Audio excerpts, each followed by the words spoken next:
Understand this right now because the clock is ticking and the mainstream narrative just cracked wide open. They finally got it, and the ISM surprise is the tell that changes everything you thought you knew about XRP, Ripple, and the real power structure behind global liquidity. Because while retail is distracted by memes and fake pumps, institutions tied to BlackRock, the IMF, the BIS, and yes, even whispers around the SEC are quietly reacting to a data point that was never meant to light up your radar. And the reason this matters is because ISM is not just some boring economic report. It is one of the most closely watched institutional signals for liquidity conditions, capital rotation, and risk repricing. And when ISM flips unexpectedly, it exposes stress fractures in the legacy system that only a handful of insiders are trained to recognize. And here is where it gets wild, because this ISM move is screaming that the old plumbing is failing while a new rail is being positioned behind the scenes. And guess which digital asset was literally engineered for stressed liquidity environments, cross-border settlement chaos, and institutional-grade throughput? Exactly, XRP. And before we go any further, do not miss this moment. Tap the like button, subscribe right now, and turn on notifications because the information coming next is time-sensitive and algorithmically suppressed. And if you are still here, it tells me you already sense something big is unfolding, because what Wall Street never admits on CNBC is that ISM shocks force institutions to reposition fast. They do not debate narratives, they follow infrastructure, and Ripple has spent a decade embedding itself into the exact corridors that light up when ISM breaks expectations. So ask yourself this extreme question: why would legacy-aligned entities suddenly start acknowledging efficiency, tokenization, and real-time settlement right as ISM throws a curveball? Coincidence or controlled demolition? Because when you connect ISM stress, central bank coordination, IMF liquidity frameworks, and Ripple's institutional partnerships, the picture becomes disturbing, exciting, and frankly, unbelievable. And this is only the setup, because once you see how this single ISM surprise ties directly into XRP's role in the next liquidity cycle, you will realize why insiders are repositioning quietly while retail is kept calm, distracted, and late.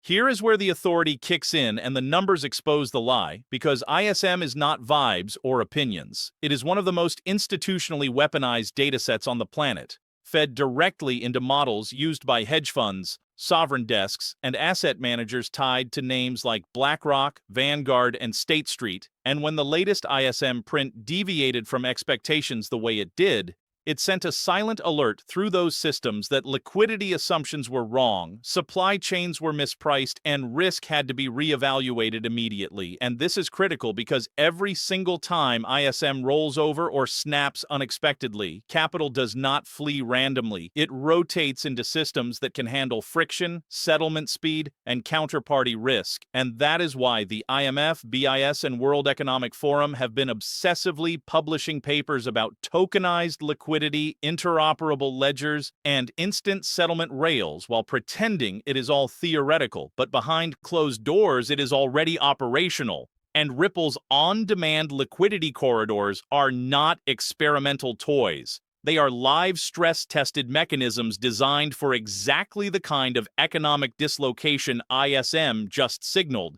And here is the part that should make you say WTF, because while retail traders are arguing about chart patterns, the same ISM data feeds are being cross-referenced with FX volatility, treasury demand, and cross-border payment inefficiencies. And every single one of those pressure points aligns directly with XRP's core utility, not hype, not promises utility. And when you hear the SEC suddenly soften language around crypto infrastructure or see BlackRock quietly expand tokenization pilots, understand that ISM is one of the silent triggers, because it tells them the current system is about to choke, and they need scalable alternatives yesterday. And Ripple executives have openly discussed working with central banks while former regulators and IMF-aligned economists rotate into advisory roles, which is not accidental. It is credential stacking for what comes next. And if you still think ISM is irrelevant to crypto, remember that ISM shocks preceded major policy pivots in 2008, 2020, and now. And every time those pivots happen, the winners are not the loudest assets. They are the ones already embedded into institutions institutional workflows, quietly waiting for the green light, and XRP is sitting right there, ignored publicly, evaluated privately, positioned structurally, which is why this ISM surprise matters more than any headline pump you have seen all year. Now we get to the catalyst, and this is where the fear campaign collapses under its own weight, because every time XRP approaches a moment like this, the same recycled FUD gets rolled out. Lawsuits, suppression narratives, centralization myths, and yet somehow Ripple keeps expanding, keeps signing partners, and keeps showing up in IMF documents, BIS discussions, and central bank pilot programs. And here is the uncomfortable truth.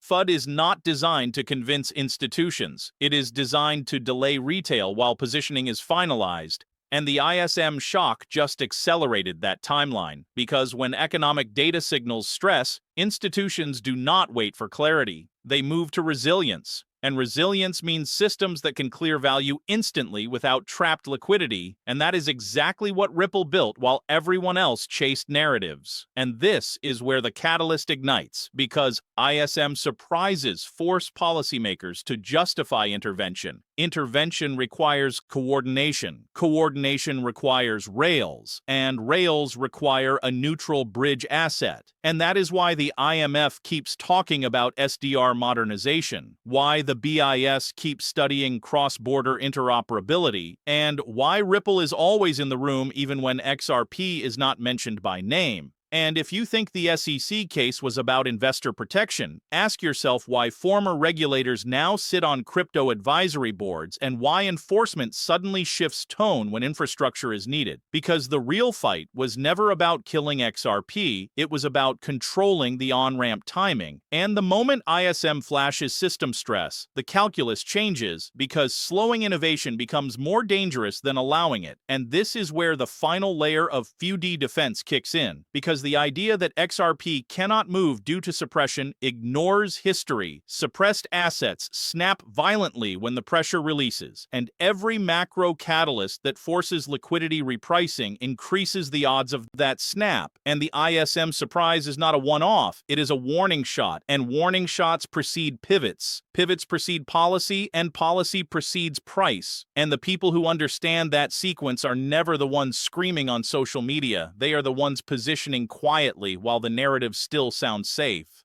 This is where the numbers meet the warning and the speculation turns into a structured argument that institutions actually use. Because price is not magic, it is a function of flow, velocity, and access. And when ISM shocks signal liquidity stress, the value of systems that reduce friction explodes. And XRP's price justification has always been misunderstood because people try to value it like a meme or a tech stock instead of a liquidity bridge. And when you frame it correctly, the implications become extreme, because even a modest percentage of global cross-border settlement flowing through XRP implies demand far beyond today's suppressed price. And this is not hopium. This is basic math that analysts inside banks quietly run while dismissing crypto publicly. And here comes the final warning, because moments like this do not announce themselves with fireworks. They whisper through data like ISM, through policy language shifts, through sudden institutional curiosity that feels coordinated but is never admitted, and once the market collectively realizes what that data was signaling, repricing is not gradual, it is violent. And that is why BlackRock does not wait for retail confirmation,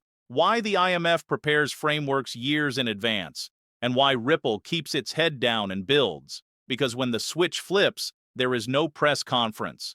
There is only execution. And if you are waiting for permission, you will get it at a much higher price, after the risk has already been transferred. And that is the uncomfortable truth about XRP. It is not designed to reward late consensus, it rewards early comprehension. And the ISM surprise was a comprehension test that most people failed. And the final warning is simple. Once liquidity stress meets regulatory accommodation, the assets aligned with infrastructure do not ask for attention. They demand repricing. And by the time the headlines catch up, the window you are in right now is already closed. This is the part where everything locks into place and the message becomes unavoidable. Because what you just witnessed was not a random economic data blip, not a coincidence, and not a harmless miss in expectations. It was a signal. And the reason they finally got it is because ISM forced the issue. It exposed how fragile the old liquidity system really is. At the exact moment Ripple and XRP are no longer theoretical, but operational, embedded, and institution-ready. And when you understand that BlackRock watches liquidity plumbing more closely than price charts, that the IMF plans years ahead for crisis response, and that regulators only soften when the system needs what they once resisted, the narrative flips from suppression to staging. And this is why the mainstream will never frame this correctly, because admitting that XRP was built for this moment would expose how early the positioning actually began and how late the public is being allowed to notice. And this is where you decide which side of history you are on. Because there are only two types of participants in moments like this: those who connect the data before the repricing and those who read about it after. And the ISM surprise was not the event. It was the confirmation, the quiet nod that the stress has arrived and the rails are needed. And XRP sits at the intersection of speed, neutrality, and scale, while everyone else is still arguing about narratives. And if this sounded intense, it is because it should, because opportunities tied to infrastructure do not repeat often. They appear once, they are dismissed, and then they are normalized at prices that feel absurd in hindsight. And the final thought to leave you with is this: when economic data forces institutions to adapt, they do not chase hype. They activate what already works. And XRP has been waiting for that activation for a very long time. So if you understood even half of what was just laid out, you are already ahead of the curve. And if you did not, rewind, listen again, and pay attention to the data they hope you ignore, because the next move will not ask for your belief. It will simply happen.